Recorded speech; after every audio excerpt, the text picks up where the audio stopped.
Setiap jentik jarimu, setiap lagu yang kamu dengarkan, setiap klik yang kamu lakukan, semuanya bisa jadi tambang.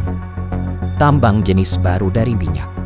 Tapi yang menambang bukan pekerja di ladang minyak, melainkan perusahaan teknologi raksasa.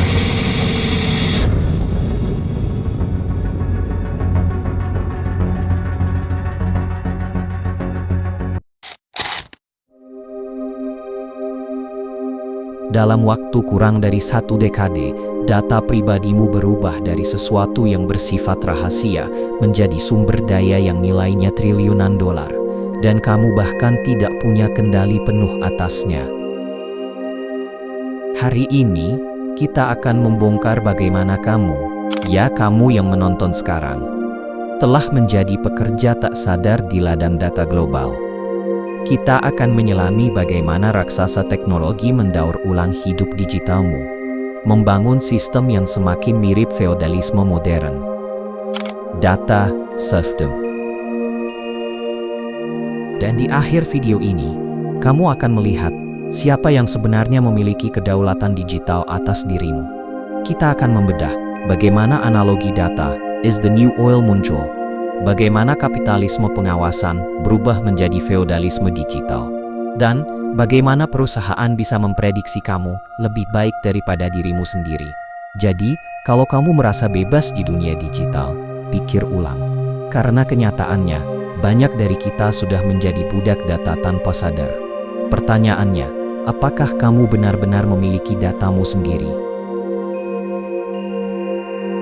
Untuk memahami bagaimana kita sampai di era data serfdom, kita harus mundur sebentar ke awal ketika data mulai dianggap sebagai aset ekonomi.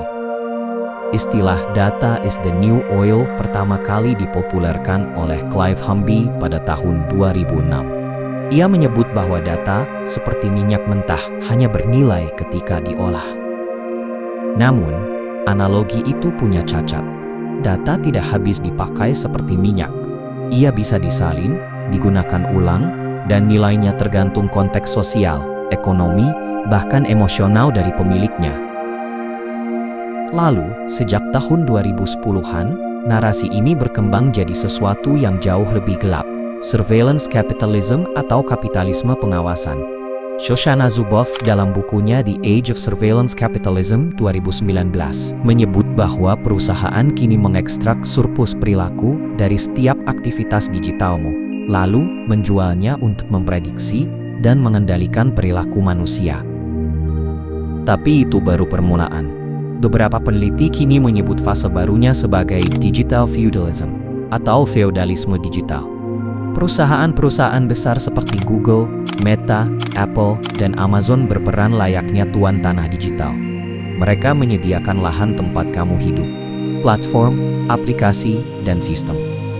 Tapi semua hasil panen datanya mereka ambil. Kamu tidak benar-benar bebas meninggalkan lahan itu. Biaya berpindah terlalu tinggi. Semua koneksi, preferensi, dan ingatan digitalmu terkunci di dalamnya. Profesor Saura Garcia menyebut fenomena ini sebagai data feudalism, bentuk perbudakan modern yang memanfaatkan ketimpangan akses informasi. Mereka tahu segalanya tentangmu, sementara kamu bahkan tidak tahu seberapa banyak yang mereka ketahui.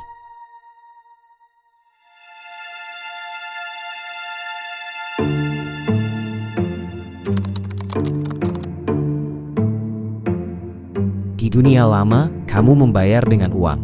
Tapi di dunia digital, kamu membayar dengan dirimu sendiri, dengan datamu. Setiap klik, setiap detik kamu menatap layar, setiap scroll di media sosial, semuanya direkam, diklasifikasikan, dan dijual.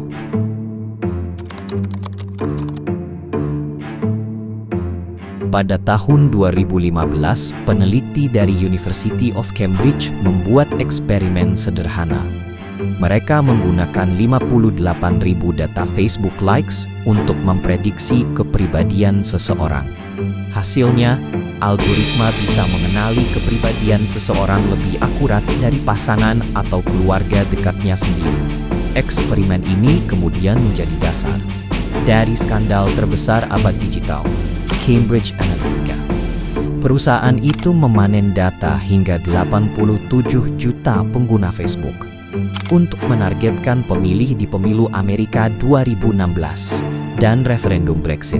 Tujuannya bukan sekadar menjual produk, tapi menjual keyakinan politik.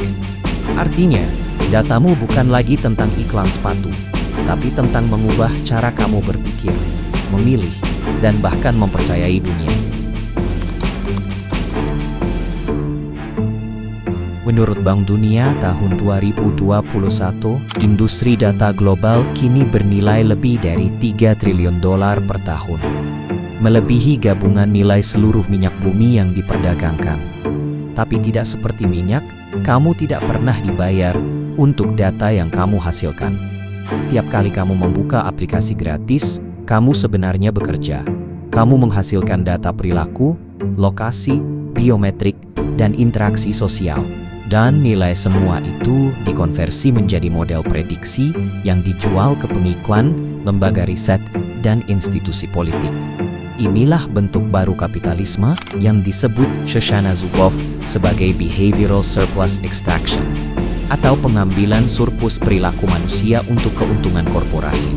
Kamu tidak menyadarinya, tapi setiap detik kamu online, kamu bekerja untuk mereka. Dulu, tanah adalah sumber kekayaan. Siapa yang memiliki tanah memiliki kekuasaan. Hari ini tanah itu telah berganti bentuk menjadi data. Dan siapa yang memiliki data menguasai dunia. Google menguasai lebih dari 80% pangsa pencarian global.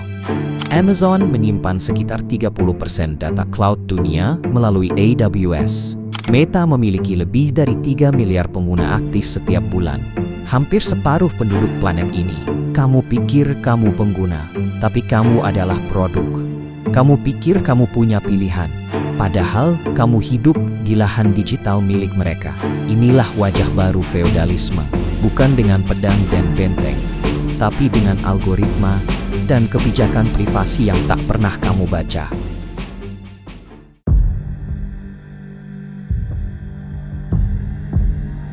Kamu pikir konektivitas adalah bentuk kemajuan, tapi konektivitas tanpa kesadaran adalah bentuk kontrol yang paling halus. Setiap like, setiap komentar, setiap video yang kamu tonton, bukan sekadar interaksi sosial.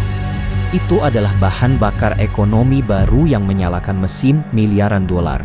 Kamu tidak lagi hanya berpartisipasi dalam internet, kamu adalah bahan mentahnya. Dan yang lebih mengerikan, kamu bahkan mengizinkannya.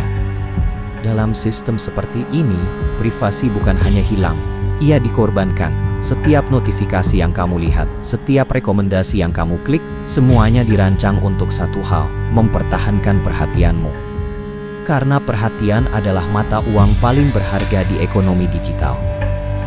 Kesenjangan sosial yang dulu dibangun atas kepemilikan tanah dan modal, kini dibangun atas kepemilikan data. Data bukan lagi sekadar alat bisnis, ia menjadi alat politik. Ia bisa menentukan hasil pemilu, memengaruhi kebijakan publik, bahkan mengontrol opini masyarakat. Profesor Shoshana Zuboff menyebutnya instrumentarian power, atau kekuasaan yang tidak menindas dengan kekerasan, tapi dengan pengetahuan. Kekuasaan yang tidak memaksa kamu untuk taat, tapi membuatmu rela patuh. Dan seperti dalam sistem feodal lama, rakyat tidak menyadari kalau mereka sedang tunduk.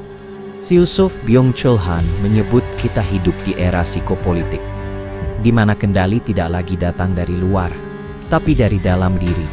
Kita merasa bebas, padahal kita memantau diri kita sendiri. Dalam masyarakat data, setiap emosi diukur, setiap keputusan dimodelkan, setiap perilaku dikalkulasi. Kamu tidak lagi menjadi subjek yang berpikir.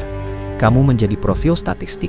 Ketika algoritma tahu lebih banyak tentang dirimu daripada kamu sendiri, maka kebebasan berhenti menjadi makna dan berubah menjadi ilusi. Itulah konsekuensi paling sunyi dari data serfdom. Kita kehilangan bukan hanya privasi, tapi kemanusiaan kita sendiri. Kamu mungkin berpikir kamu bermain di dunia digital, padahal kamu sedang dimainkan di dalamnya. Algoritma yang kamu kira membantu sebenarnya mengarahkan. Kamu mencari informasi, tapi informasilah yang mencari kamu. Kamu berpikir kamu punya pilihan, tapi pilihanmu sudah difilter jauh sebelum kamu mengetahuinya. Inilah permainan modern. Permainan yang tak punya papan, tapi punya aturan. Dan dalam permainan ini satu-satunya cara untuk menang adalah menyadari bahwa kamu sedang dimainkan. Karena begitu kamu sadar, kamu mulai merebut kembali kekuasaan.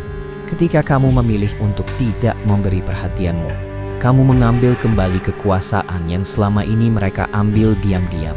Dalam dunia di mana semua orang ingin mengendalikannya, kekuatan terbesar adalah kemampuan untuk tidak dikendalikan. Sejarah selalu berulang. Dulu manusia diperbudak oleh tanah, lalu oleh modal, dan kini oleh data. Tapi ada satu hal yang tidak pernah berubah. Setiap kali kekuasaan bergeser, selalu ada segelintir orang yang berani menyadari bahwa sistem ini tidak abadi.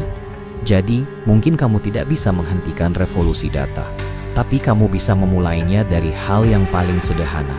Dengan menyadari siapa yang sebenarnya diuntungkan setiap kali kamu menekan tombol setuju. Karena di balik setiap klik, selalu ada harga yang harus dibayar.